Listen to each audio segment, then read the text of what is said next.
मैं आपको बताऊं कि बर्फ की पहाड़ी का वह क्षेत्र जहां बर्फ पिघलते ही तालाब में सैकड़ों की संख्या में कंकाल नजर आते हैं, तो आप क्या कहेंगे?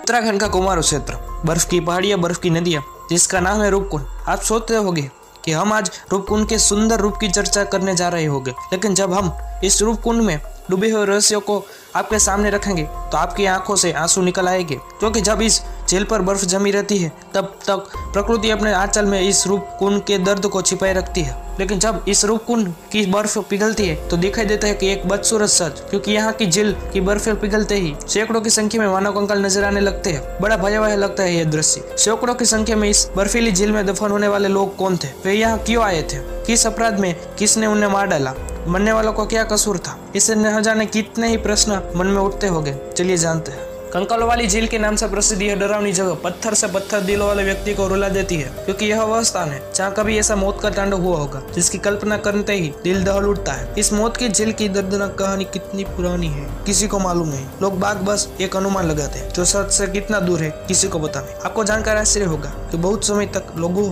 को इस डरावनी झील के बारे में पता नहीं था। कोई नहीं सोच सकता कि उत्तराखंड की इन खूबसूरत पहाड़ियों में एक अमान्य दर्द छिपा होगा। सबसे पहले हम यह जानते हैं कि वह कौन व्यक्ति था जिसने रूपकुंड के बर्फीले जल में डूबे हुए मौत के रहस्य के बारे में पता चला। दरअसल बात है 1942 की। एक बार एक ब्रिटिश फॉरेस्ट रेंजर इस क्षेत्र में आया। वह अपने सरकारी कार्य के कारण कई दिनों तक यहाँ रहा।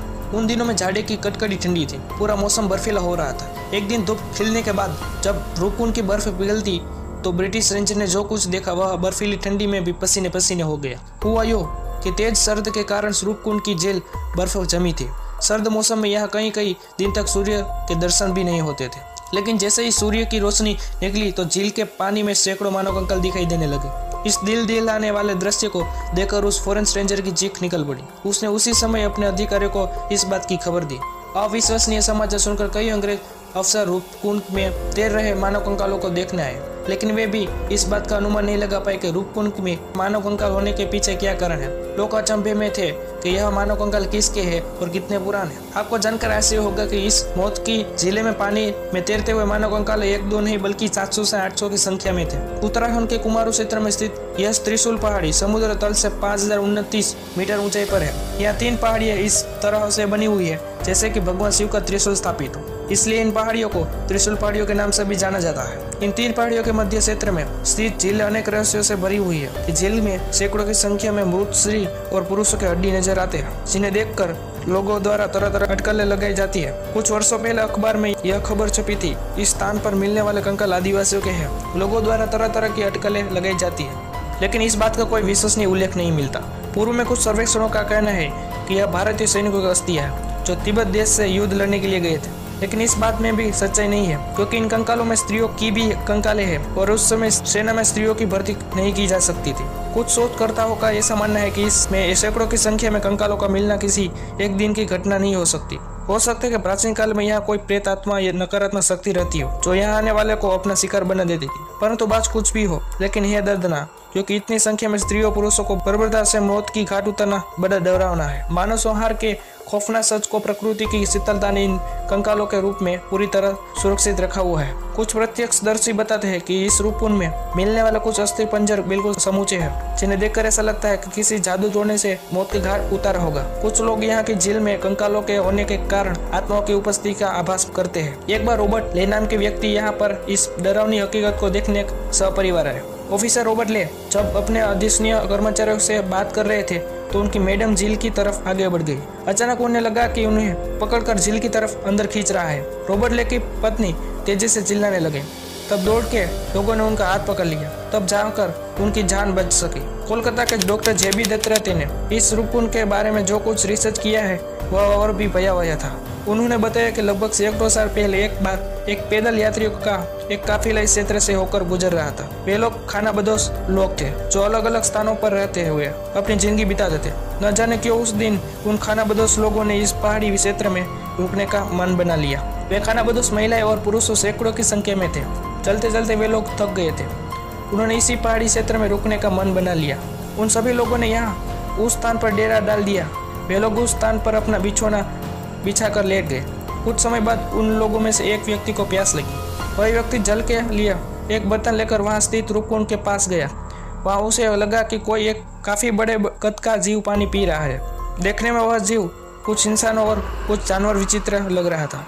खानाबदोश समुदाय का वह व्यक्ति उस अजीब से दिखने वाला जीव को देखकर बहुत डर गया। उसे क्या पता था कि वह रूपकुंड का दैत्य है जो यहीं इसी जल के आसपास रहता है।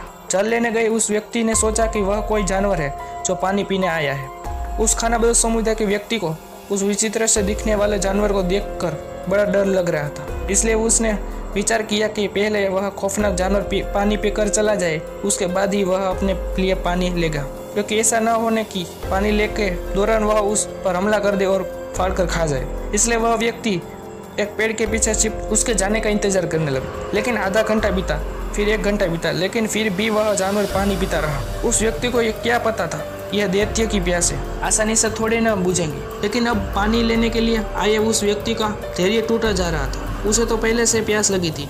अब वह उस जंगली जीव को भगाने का उपाय सोचने लगा, क्योंकि उस व्यक्ति को ऐसा लग रहा था कि अब पानी के बिना उनकी जान ही निकल जाएगी।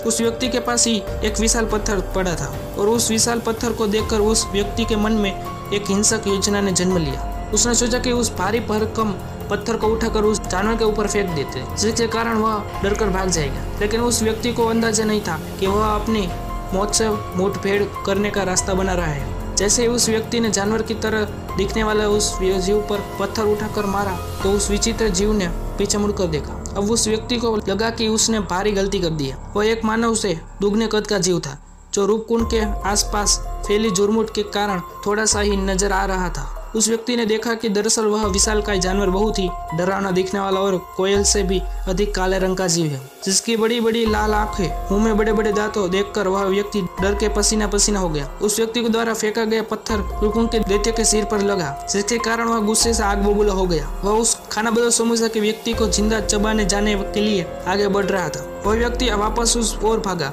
जहाँ उसके समुदाय के लोग विश्राम कर रहे थे। दैत्य उस व्यक्ति के पीछे पीछे पहुंच गया जहां सैकड़ों की संख्या में लोग सो रहे थे। दैत्य वहां पहुंचकर मौत का तांडव शुरू कर दिया। सबसे पहले दैत्य ने उस व्यक्ति का उठाकर हवा में उछाल दिया, जो रूपकुंड में जाकर गिरा और उसने दम तोड़ दिया। उसके बाद खानाबदोश समुदाय के एक आदमी और औरतों को उठा कर कुंड में फेंकने लगा। देखते ही देखते कुंड में लाशों का ढेर लग गया। मृत नर नारियों के शरीरों से रूपकुंड भर गया। वह रात रूपकुंड की भयानक रात थी। खानाबदोश समुदाय के लोग रूपकुंड के दैत्य का क्रोध का शिकार बन गए। उन्हीं व्यक्ति की हड्डी आज रूपकुंड के पानी में तैरती हुई दिखाई देती है। ऐसी कई कहानियां लोग सुनते हैं, लेकिन जितने लोग उतनी बातें। रूपकुंड के भयानक रहस्यों से आज तक पर्दा नहीं उठ पाया है। लोग तरह तरह की कहानियां सुनाते हैं, लेकिन जेल में मरे हुए लोग वापस जिंदा नहीं हो सकते जो बता सके कि इस रूपकुंड का दर्दनाक सच क्या था।